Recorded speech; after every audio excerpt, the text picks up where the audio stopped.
मित्रों, जब राम का बाराती अयोध्या से मिथिला चला तो मिथिला पहुंच करके महाराज जनक के घर के नज़दीक जा कर के बारात थोड़ा सा भटक गया। ये कहानी बड़ा ही रोचक है, सुनने के लिए वीडियो के अंत तक बने रहिए। हुआ यह कि बारात का अगुवाई देवराज इंद्र कर रहे थे। देवराज इंद्र महाराज दशरथ के कई बार देवासुर संग्राम में महाराज दशरथ भाग ले चुके थे, इंद्र को विजय दिलाए थे, इसलिए बहुत दोनों घनिष्ठ मित्र थे। बारात का अगुवाई देवराज इंद्र कर रहे थे। जब मिथिला नगरी में बारात पहुंची तो शुरुआत में एक डोम का घर था। एक बूढ़ा डोम अपने दरवाजे पर हुक्का पी रहा था, तो बारात उसी के दरवाजे पर जाने लगा। तो वह टोका कि आप लोग तो बारात वाले हैं, आप लोगों को ठहरने की व्यवस्था अलग महाराज के यहाँ है, आप ही तो हम तो देवराज इंद्र पूछे तो तुम कौन हो? तो कहा कि हम तो मिथिलांचल के डोम है, तो तुम्हारे यहाँ इतना बर्तन का मानिक से जरा हुआ बर्तनों का ढेर कैसे है? तो वह डोम ने बतलाया कि महाराज जनक के यहाँ ऐसा विधान है कि जिस थाली में लोग एक बार भोजन करते हैं उस थाली को पुनः दोबारा प्रयोग नहीं किया जाता है, उसको फेंक दिया जाता है। सभी थाली बाटी कटोरा सब मनी मानिक से जड़ित होता है, उसमें से अच्छा चुन करके ले आ करके हम अपने यहाँ ढेरी कर लेते हैं। वे वही महाराज के यहाँ का जूठा बर्तन है।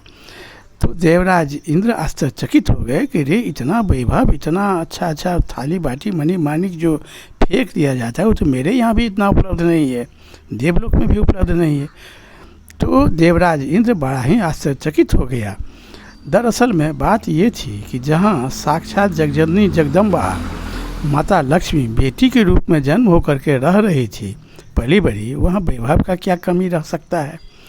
तो मिथिला में महाराज जनक को लोग जनक इसलिए कहते हैं कि जनक का अर्थ पिता होता है।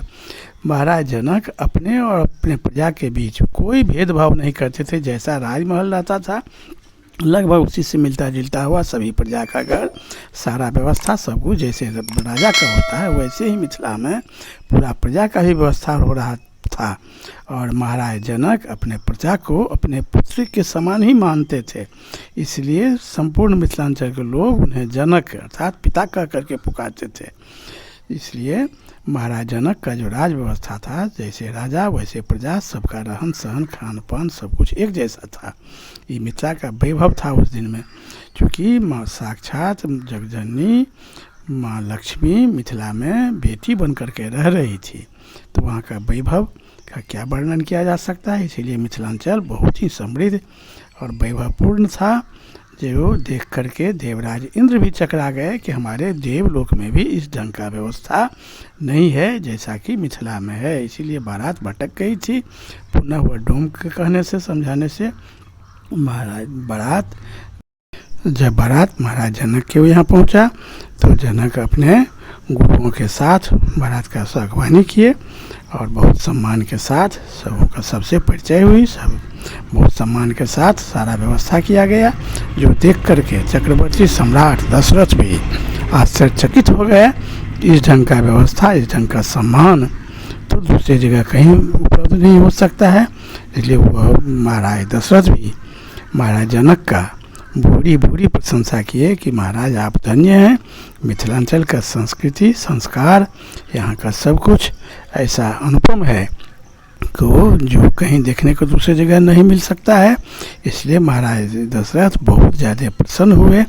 और यही एक कारण ये भी बना कि राम चारों भाइयों का महाराज दशरथ वहीं उन्हीं के यहाँ शादी करने का निश्चय कर लिया और चारों भाइयों का शादी एक साथ सब कुछ वहाँ संपन्न हुआ।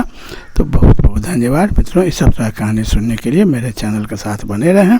बहुत बहुत धन्यवाद। जय श्री